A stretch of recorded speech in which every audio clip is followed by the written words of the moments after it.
بسم اللہ الرحمن الرحیم۔ دیکھتی آنکھوں اور سنتے کانوں کو ہمارا سلام پہنچے۔ ویڈیو کو مکمل دیکھیے گا، آپ کو تب ہی سمجھ آئے گی ورنہ آپ کنفیوز ہو جاؤ گے۔ معروف مصنف ہیرالڈ نے اسے آخری فاتح عالم قرار دیا ہے۔ اس کی زندگی گھوڑے کی پیٹھ پر بسر ہوئی ہے اور آدھی دنیا کے لشکروں کو یکے بعد دیگرے مغلوب کیا اور اپنی سلطنت وسطی ایشیا سے افغانستان، ہندوستان، فارس، بغداد و دمشق، انقرہ اور آرمینیا تک وسیع کی۔ خراسان کے شہر سبزوار پر جب فتح پائی تو 1.5 لاکھ کھوپڑیوں کا مینار بنوایا تاکہ دنیا جان لے کہ اس کے آگے سر اٹھانے والے کا کیا انجام ہوتا ہے۔ اس کا نام تیمور تھا اور تیمور لنگ کے نام سے مشہور ہے۔ وہ 1336 میں سمرقند کے قریب ایک قصبے کیش میں پیدا ہوا جسے آج شہر سبز کہتے ہیں۔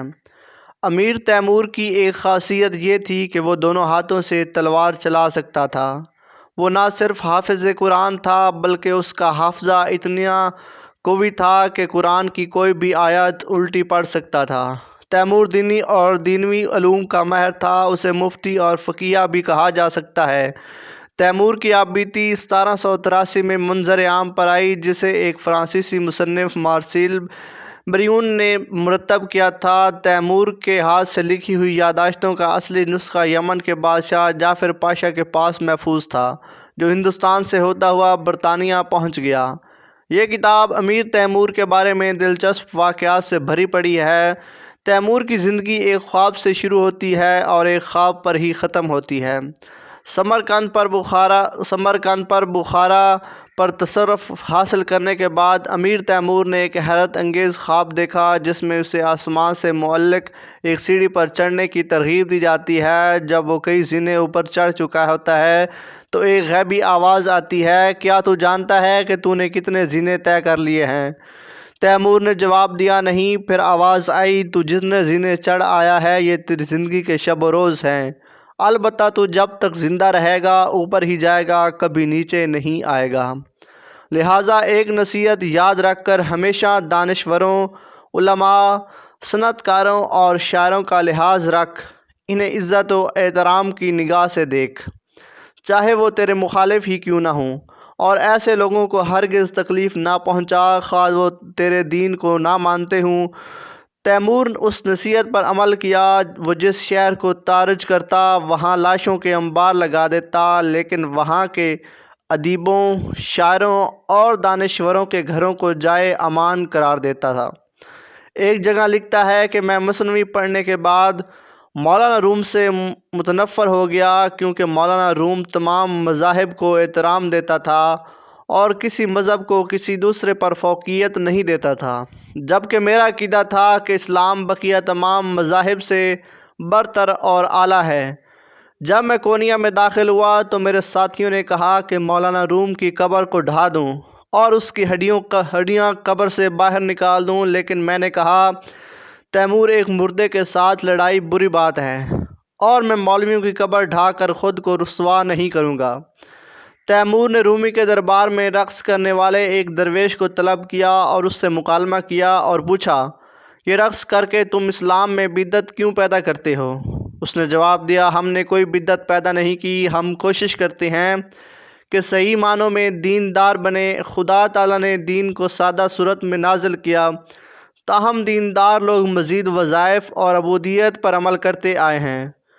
پھر میں نے کہا کہ صوفی لوگ وحدت الوجود کے قائل ہیں، یعنی ہر شے ذات خداوندی کا عکس ہے اور کسی شے کا اپنا وجود نہیں، جس پر اس نے جواب دیا کہ وحدت الوجود ہمارا عارفوں کی جماعت کا عقیدہ ہے۔ روایت ہے کہ جب تیمور نے شیراز کو فتح کیا تو حافظ شیرازی کو طلب کیا اور پوچھا، کیا یہ شعر تیرا ہی ہے؟ جس کا ترجمہ کچھ یوں ہے، خداوند ہمارے محتسب کو بھی ساز و آواز کا سلیقہ بخش دے، اگر ایسا ہو جائے تو تیری شریعت میں کوئی بگاڑ پیدا نہیں ہو جائے گا۔ بوڑھا شاعر بولا، جی ہاں اے امیر والا، یہ شعر میں نے ہی عرض کیا تھا۔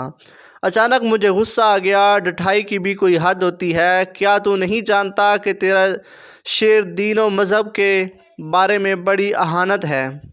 بوڑھا شاعر بولا، میرا مقصد توہین کرنا ہرگز نہیں تھا، بلکہ میں یہ کہنا چاہتا ہوں کہ دف کی آواز اتنی بے وقت ہے کہ اس سے اراکین دن میں خلل نہیں پڑ سکتا۔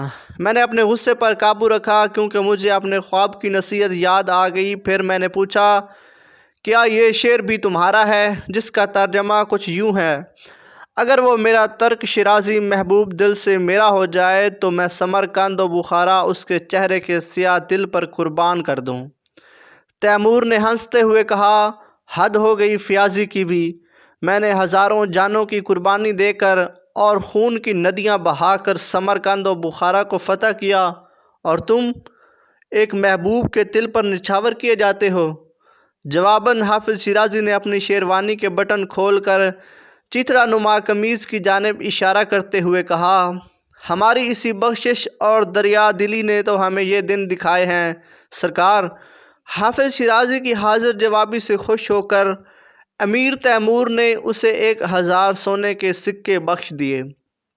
تیمور نے جب دمشق فتح کیا اور اپنے دربار میں دمشق کے نامور علماء و فضلاء کو طلب کیا، جن میں ابن خلدون، عماد الدین مغربی، سراج سکندری، بہاؤالدین حلبی، نظام الدین شامی جس کا لقب افصح المشرقین والمغربین تھا، اور عرب شامل تھے۔ ابتدا میں تو تیمور نے ان سے عام سوالات و جوابات کیے، لیکن نہ جانے اس کے دماغ میں کیا سمائی کہ اس نے ان علماء سے کہا کہ کیا قرآنی آیات کو اس ترتیب سے لایا جا سکتا ہے کہ وہ موضوع کے اعتبار سے آگے پیچھے ہوں۔ لیکن علماء نے بدعت کے ڈر سے یہ جرأت نہیں کی کہ اس کام کو ہاتھ لگائیں اور ایسا قرآن مرتب کریں کہ اس میں آیات کا تسلسل اس ترتیب سے ہو جس ترتیب سے 23 برسوں میں پیغمبر پر اتری ہیں۔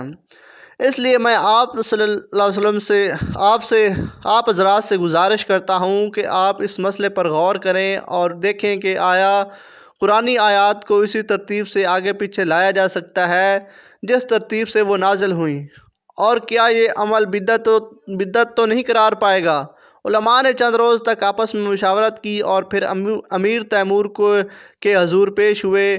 بہاؤالدین حلبی نے کہا، ہمیں یہ علم نہیں کہ کون سی آیات کس برس اور کس دن نازل ہوئی، ہم تو اتنا جانتے ہیں کہ یہ مکہ میں نازل ہوئی یا مدینہ میں، اس لیے ہم ترتیب نہیں بدل سکتے۔ ابن خلدون نے کہا، اے امیر، صرف ایک ذات قرآنی آیات کی موجودہ ترتیب بدل سکتی ہے یا خارج کر سکتی ہے۔ وہ ذات نبی کریم صلی اللہ علیہ وآلہ وسلم کی ہے، جو شاید قیامت کے روز اگر مناسب سمجھے تو اس کام پر توجہ فرمائیں۔ امیر تیمور نے پوچھا، اے ابن خلدون، قرآنی آیات سے بعض آیات خارج کر دینے سے تیری کیا مراد ہے؟ کیا خدا کے کلام کو متن سے خارج کیا جا سکتا ہے؟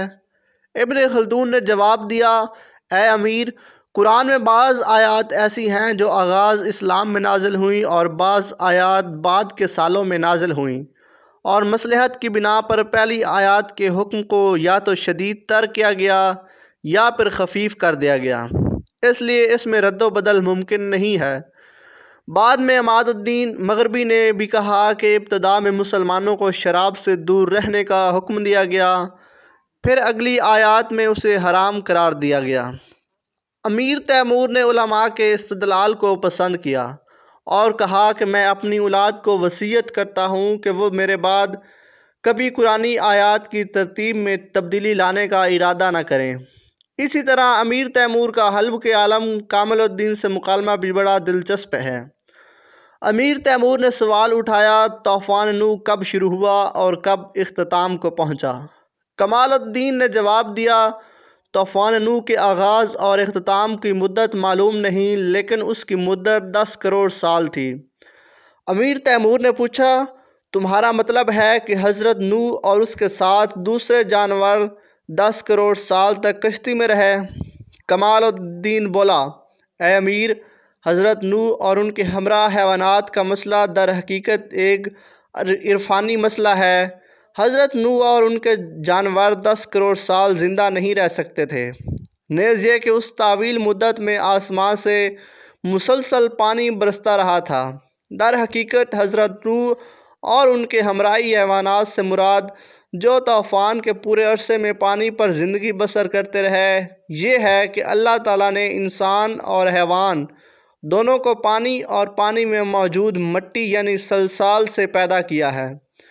امیر تیمور نے دمشق کے دانشور عرب شاہ کو سمرقند بلایا اور ان سے پوچھا، رجال الغیب کون ہیں اور کہاں رہتے ہیں؟ آیا سچ ہے کہ ان کی تعداد 353 ہے، نہ کہ کم ہوتے ہیں نہ زیادہ؟ اور کیا یہ بھی سچ ہے کہ دنیا انہی کے دم سے قائم ہے، اگر وہ ختم ہو جائیں تو دنیا بھی نابود ہو جائے گی؟ عرب شاہ نے جواب دیا، ہم دانشوروں کے نزدیک یہ وہ قوتیں ہیں جو جن کے بل بوتے پر دنیا کا نظام برقرار ہے، اگر یہ نہ ہوں تو پورا نظام بکھر جائے۔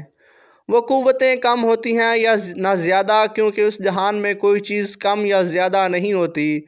اس کی وجہ یہ ہے کہ اس جہان سے باہر ایسی جگہ نہیں کہ زیادہ چیزیں وہاں رکھی جا سکیں یا وہاں کی زائد اشیاء اس دنیا میں لائی جا سکیں۔ یہ سب جگہ ایک ہی جہاں ہے اور اس جہاں میں کمی بیشی نہیں ہوتی۔ لہٰذا رجال الغیب سے مراد وہ قوتیں ہیں جو دنیا کو چلا رہی ہیں، وہ نہ کم ہوتی ہیں نہ زیادہ۔ امیر تیمور جنگجو تھا، تاہم علماء اور فضلاء کی قدر کرتا تھا، اور جس شہر کو فتح کرتا اس کے عالموں کو بلا کر ان سے مکالمے کرتا۔ ایک مکالمے کے دوران عیسائیوں کے مذہبی پیشوا اسقف اعظم نے امیر تیمور کو برا بھلا کہا۔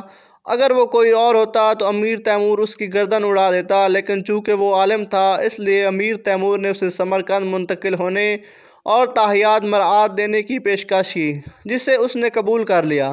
ایک روایت میں آتا ہے کہ تیمور نے جب دلی کا محاصرہ کر رکھا تھا تو ایک روز ہندوؤں کا روحانی پیشوا قلعے کی دیوار پر چڑھ کر تیمور سے مخاطب ہوا، اے امیر، تو اس وقت 63 برس کا ہو چکا ہے، اگر تو دلی فتح کرنے کا ارادہ ترک کر کے یہاں سے چلا جائے تو 94 برس کی عمر پائے گا، لیکن اگر تو اس شہر میں داخل ہونے پر بضد رہا تو تیری طبعی عمر 70 برس ہوگی۔ تیمور نے اس کی سنی ان سنی کرتے ہوئے محاصرہ جاری رکھا اور بالآخر دلی کو فتح کر کے تخت و تاج کر ڈالا۔ حیرت کی بات یہ ہے کہ تیمور نے واقعی 70 برس کی عمر وفات پائی اور 19 فروری 1405 کو اس وقت انتقال کر گیا جب وہ چین فتح کرنے جا رہا تھا۔ اگر آپ کو ویڈیو اچھی لگی ہو تو پلیز ویڈیو کو لائک ضرور کر دیجیے گا، اور اگر ابھی تک آپ نے ہمارے چینل کو سبسکرائب نہیں کیا تو پلیز چینل کو بھی سبسکرائب کر دیجیے گا۔ نیکسٹ ویڈیو تک اپنا بہت سارا خیال رکھیے گا۔ اللہ حافظ۔